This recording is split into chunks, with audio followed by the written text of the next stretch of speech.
சிறுவன் கடத்தல் வழக்கில் ஏடிஜிபி ஜெயராமனை கைது செய்ய உயர்நீதிமன்றம் உத்தரவு பிறப்பித்துள்ளது. இதுகுறித்தான கூடுதல் விவரங்களோடு எமது செய்தியாளர் சுப்பிரமணியன் இணைப்பில் இணைகிறார். சுப்பிரமணியன், வணக்கம். இதுகுறித்தான முழு விவரங்கள்.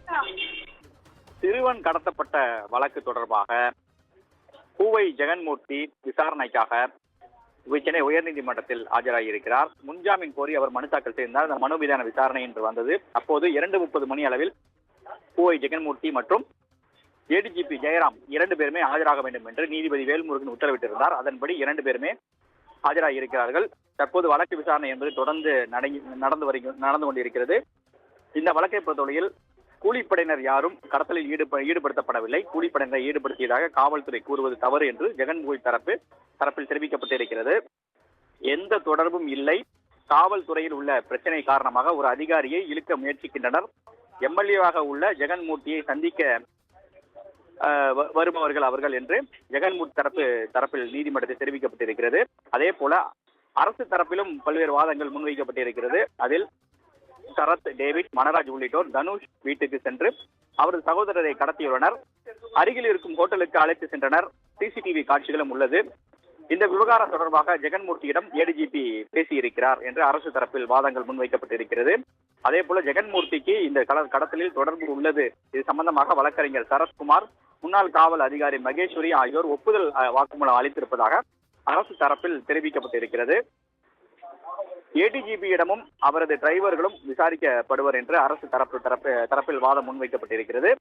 இதன் தொடர்ச்சியாக நீதிபதி இந்த வழக்கு தொடர்பான தகவல்களை தெரிவித்து வருகிறார். அதாவது எந்த தொகுதி எம்எல்ஏ நீங்கள் என்று ஜெகன்மோகன் எழுப்பியிருக்கிறார். அதே போல எத்தனை வாக்கு வித்தியாசம் இருக்கிறார்.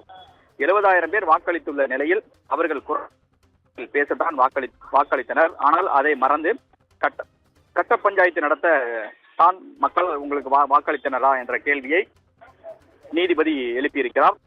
இந்த விவகாரம் உங்கள் கட்சி சம்பந்தப்பட்டதா என கேள்வியை நீதிபதி எழுப்பியிருக்கிறார். சாதாரண மனிதர் அல்ல எம்எல்ஏ, மக்களை யார் பார்ப்பது, எல்லோரும் மக்களுக்காகத்தான் என்ற நீதிபதி எழுப்பியிருக்கிறார். வழக்கு விசாரணை தற்போது தொடர்ந்து நடந்து கொண்டிருக்கிறது. இந்த விவகாரம் தொடர்பாக ஜெகன்மூர்த்தியிடம் ஏடிஜிபி பேசியிருக்கிறார் என்றும் வழக்கில் ஏடிஜிபி ஜெயராமனும் அவரது ஓட்டுநர்களும் விசாரிக்கப்படுவார்கள் என்று அரசு தரப்பு தெரிவித்துள்ளது. இது குறித்தான கூடுதல் விவரங்களோடு எமது செய்தியாளர் சக்திவேல் இணைப்பில் இணைகிறார். சக்திவேல், வணக்கம். இது குறித்தான முழு விவரங்கள் என்ன? நிச்சயமாக திருவள்ளூர் மாவட்டம் திருவள்ளங்காடு பகுதியைச் சேர்ந்த லட்சுமி என்பவரது மகன் தனுஷ் தேனி மாவட்டத்தைச் சேர்ந்த பெண் ஒருவரை காதலித்ததாகவும் பெண் வீட்டார் எதிர்ப்பை மீறி திருமணம் செய்து கொண்டுள்ளனர். இதனால் கோபம் அடைந்த பெண்ணின் தந்தை வரதராஜன் புரட்சி பாரதம் கட்சியைச் சேர்ந்த பூவை ஜெகன்மூர்த்தியாரிடம் தன் பெண்ணை மிரட்டி தாறுமாறாக கோரியுள்ளார். இதனை அடுத்து போலீசார் உயர் அதிகாரிகள் ஒருவர் உதவியுடன் பூவை ஜெகன்மூர்த்தி தன்னுடைய ஆட்களை அனுப்பி அந்த சிறுவனை காரில் கடத்தி சென்றுள்ளனர். இந்த சம்பவம் தொடர்பாக பூவை ஜெகன்மூர்த்தியார் காவல் நிலையத்தில் தேடப்பட்டு வந்த நபராக கருதப்பட்டார். சிறுவன் கடத்தல் வழக்கில் புரட்சி பாரதம் கட்சியின் தலைவர் ஜெகன்மூர்த்தி முன்ஜாமீனும் மீது சென்னை உயர்நீதிமன்றத்தில் தாக்கல் செய்திருந்தார். அந்த மனுவின் மீதான விசாரணை இன்று வந்த நிலையில் அவர் இன்று மதியம் ஆஜராக வேண்டும் என்று நீதிபதி வேல்முருகன் உத்தரவிட்டிருந்த நிலையில் இன்று அவர் ஆஜராகியிருந்தார். முன் ஜாமீன் மனு விசாரணைக்கு புரட்சி பாரதம் கட்சி தலைவர் ஜெகன்மூர்த்தி, ஏடிஜிபி ஜெயராமன் ஆகியோர் நீதிபதி முன்பு ஆஜரானார். கூலிப்படையினர் யாரும் கடத்தலில் ஈடுபடுத்தவில்லை. கூலிப்படையினரை ஈடுபடுத்தியதாக காவல்துறை கூறுவதாகவும் ஜெகன்மூர்த்தியார் தரப்பில் கூறப்பட்டிருந்தது. எந்த தொடர்பும் இல்லை. காவல்துறையின் உள்ள பிரச்சனை காரணமாகவே ஒரு அதிகாரி இழுக்க முயற்சிக்கின்றனர் என்றும் எம்எல்ஏ அவர் ஜெகன்மூர்த்தியார் தரப்பிலும் வாதங்கள் வைக்கப்பட்டிருந்தது. இதற்கு அரசு தரப்பாக சரத், டேவிட், ராஜ் உள்ளிட்ட தனுஷ் வீட்டிற்கு சென்று அவரது சகோதரரை கடத்தியுள்ளதாகவும் அருகில் இருக்கும் ஹோட்டலுக்கு அழைத்து சென்றனர் சிசிடிவி காட்சிகளையும் அழைத்து செல்லும் சிசிடிவி காட்சிகளும் உள்ளன. இந்த விவகாரம் தொடர்பாக ஜெகன்மூர்த்தியாரிடம் ஏடிஜிபி பேசியிருக்கிறார். ஜெகன்மூர்த்திக்கு இந்த கடத்தலில் தொடர்பு உள்ளது. இது சம்பந்தமாக வழக்கறிஞர் சரத்குமார், முன்னாள் காவல் அதிகாரி மகேஸ்வரி ஒப்புதல் வாக்குமூலமும் அளித்துள்ளனர். அரசு தரப்பில் வைக்கப்பட்டுள்ளது. ஏடிஜிபி யாரிடமும் அவரது டிரைவர்களிடமும் விசாரணையானதும் செய்யப்பட்டு வந்துள்ளது. எந்த தொகுதி எம்எல்ஏ நீங்கள் என்று நீதிபதி கேட்டதற்கு எத்தனை வாக்குகள் வித்தியாசத்தில் வெற்றி பெற்றுள்ளீர்கள், ஜெகன் 70,000 பேர் வாக்கு வித்தியாசத்தில் வெற்றி பெற்றுள்ளதாகவும் நிலையில் அவர்களிடம் குரலாக சட்டமன்றத்தில் பேசி வருவதாகவும் தெரிவித்துள்ளார். சிறுவன் கடத்தல் வழக்கு தொடர்பாக பூவை ஜெகன்மூர்த்தி சென்னை உயர்நீதிமன்றத்தில் முன்ஜாமீன் கோரி மனு தாக்கல் செய்திருந்தார். அந்த மனு மீதான விசாரணை இன்று வந்தது.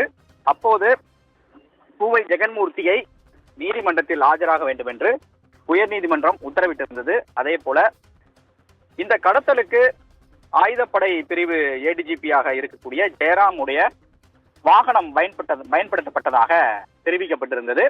அதன் அடிப்படையில் ஏடிஜிபி ஜெயராமையும் ஆஜராக வேண்டும் என்று உயர்நீதிமன்றம் உத்தரவிட்டிருந்தது. 2 பேருமே வழக்கு விசாரணைக்காக ஆஜராகி இருந்தார்கள்.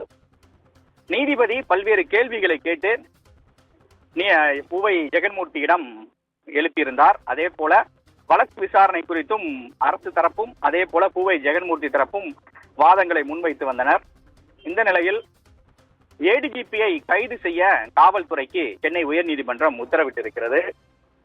யார் வேண்டுமானாலும் எம்எல்ஏவான பின் வாக்களித்த மக்களை ஏமாற்றக்கூடாது, விசாரணைக்கு தனியாக செல்ல வேண்டும், போலீசார் அறிக்கை தாக்கல் செய்யட்டும், விசாரணைக்கு ஒத்துழைப்பு அளியுங்கள், ஏடிஜிபியை கைது செய்து சிறையில் அடையுங்கள் என்று நீதிபதி உத்தரவிட்டிருக்கிறார்.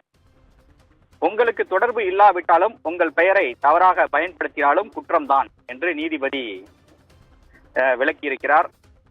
எம்எல்ஏவான நீங்கள் போலீசார் விசாரணைக்கு ஒத்துழைக்காவிட்டால் சாதாரண மக்கள் எப்படி ஒத்துழைப்பார்கள்? பதவியை தவறாக பயன்படுத்தினால் வேடிக்கை பார்க்க முடியாது. எம்பி எம்எல்ஏக்கள் உதாரணமாக இருக்க வேண்டும். மக்கள் குறைகளை நிவர்த்தி செய்ய வேண்டுமே தவிர கட்ட பஞ்சாயத்து செய்ய யார் அதிகாரம் கொடுத்தது என்ற கேள்விகளை நீதிபதி எழுப்பியிருக்கிறார்.